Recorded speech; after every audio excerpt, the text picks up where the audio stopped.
नमस्कार दोस्तों, इस वीडियो में हम रीट के बारे में वार्ता करेंगे। रीट 23-24 जुलाई को होनी है, उसके बारे में हम कुछ आपकी जो जिज्ञासाएं हैं, जो कमेंट में आपके द्वारा जो सवाल पूछे जा रहे हैं, उसको लेकर हम वार्ता करेंगे।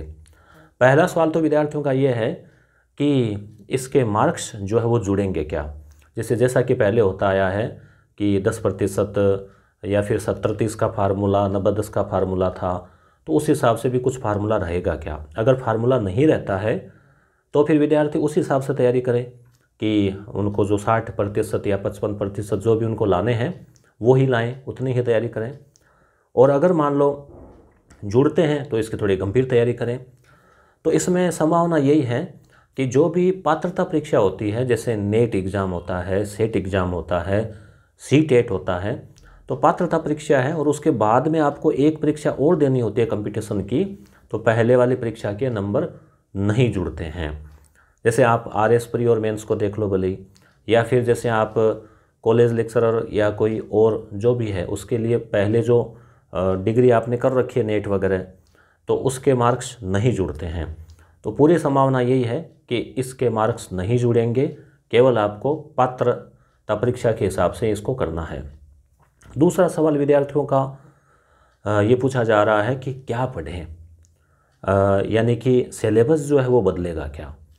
तो देखो, इसमें भी ये संभावनाएं हैं अभी, हालांकि पूरी चीज़ें तो विज्ञप्ति आने के बाद ही क्लियर होगी, जो अधिसूचना आएगी उसके द्वारा ही, कि जो आप लोगों ने पहले पढ़ा शायद वो ही सिलेबस रहेगा, क्योंकि फॉर्म दोबारा नहीं भरा जा रहा, फीस वही, फॉर्म वही, विज्ञप्ति वही, वही घोड़े वही मैदान।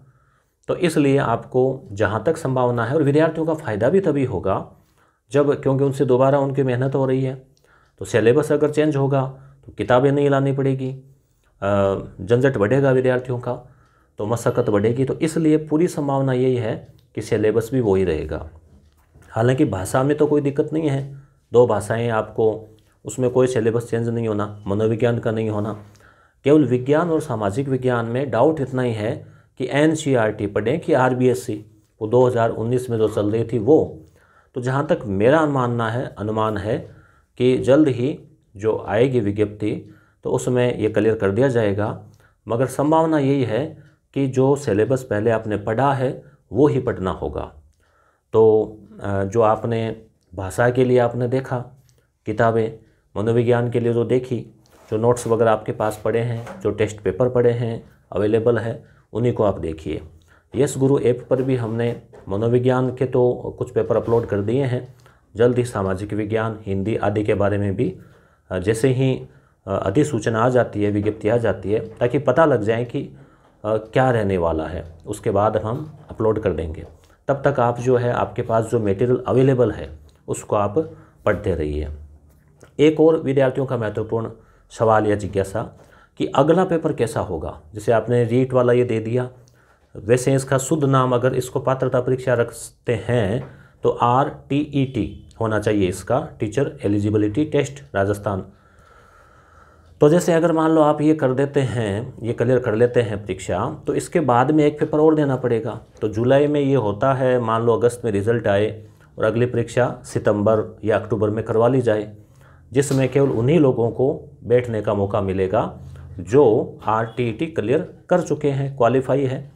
तो उसमें आपके, जैसा कि 2012 की हम बात करें जिसमें एक पेपर हुआ था आगे, तो उसमें जैसे सामाजिक विज्ञान है या हिंदी है या अंग्रेजी के हैं, जो भाषा है उनकी, उसके लिए अलग सिलेबस जारी किया गया, विज्ञान गणित वालों के लिए अलग किया गया। उसमें आपको कक्षा 6 से 10, मैं बात कर रहा हूँ लेवल 2 B.Ed वालों के लिए, तो वो जो है वो आपको तैयार करना होगा 6 से 10 तक का सब्जेक्ट। उसमें चाहे हिंदी वालों के लिए हिंदी की जो किताबें चल रही है, अब यहाँ भी डाउट होगा कि अभी जो चल रही है वो या पहले वाली, तो यहाँ क्लियर है कि जो अभी चल रही है वही, क्योंकि ये RTET क्लियर होने के बाद वर्तमान जो सिलेबस है, वर्तमान जो पाठ्यक्रम चल रहा है, उसी को आपको पढ़कर तैयार करना होगा। तो आपके पास अतिरिक्त समय है, तो आप सामाजिक से हैं तो सामाजिक की किताबें, विज्ञान के हैं तो विज्ञान की किताबें, हिंदी अंग्रेजी से आप तैयारी करना चाहते हो वो किताबें, या कोई और भाषा है संस्कृत है, तो आपको 6 से 10 तक की किताबों के कुछ पाठ और उसकी जो ग्रामर है वो, उसके कुछ नोट्स या कुछ खास चीज़ें आपको तैयार रखनी चाहिए। समय मिले उस हिसाब से आपको कुछ चीज़ें थोड़ी थोड़ी तैयार रखो, क्योंकि वो रीट के बाद काम आएगी, आपके RTT का जो है उसके बाद काम आएगी। उसके अलावा करंट अफेयर उसमें आने की कोई संभावना नहीं लग रही। राजस्थान जीके कुछ आ सकता है, कुछ राजस्थान जीके कॉमन सबके लिए वो कर सकते हैं, तो उसके लिए फिर आप 6, 7, 8, 9, 10 राजस्थान अध्ययन वो पर्याप्त रहेगा, वो पढ़ें। और शिक्षण विधियाँ, मनोविज्ञान, तो ये चीज़ें तो अवश्य आनी है। तो शिक्षण विधियाँ जो है, मनोविज्ञान चूँकि आप RTET के लिए पढ़ेंगे, शिक्षण विधियाँ जो है वो भी आप साथ में तैयार करें। हिंदी के लिए हिंदी की, अंग्रेजी के लिए अंग्रेजी की, ऐसे अलग सब्जेक्ट वाइज जो शिक्षण विधियाँ हैं, जैसा कि आप 2nd ग्रेड के लिए करते हैं, तो आप तैयार करें। तो ये रीट L2 से संबंधित जुड़ी हुई कुछ बातें थी। और भी कोई हो तो आप कमेंट करें। धन्यवाद।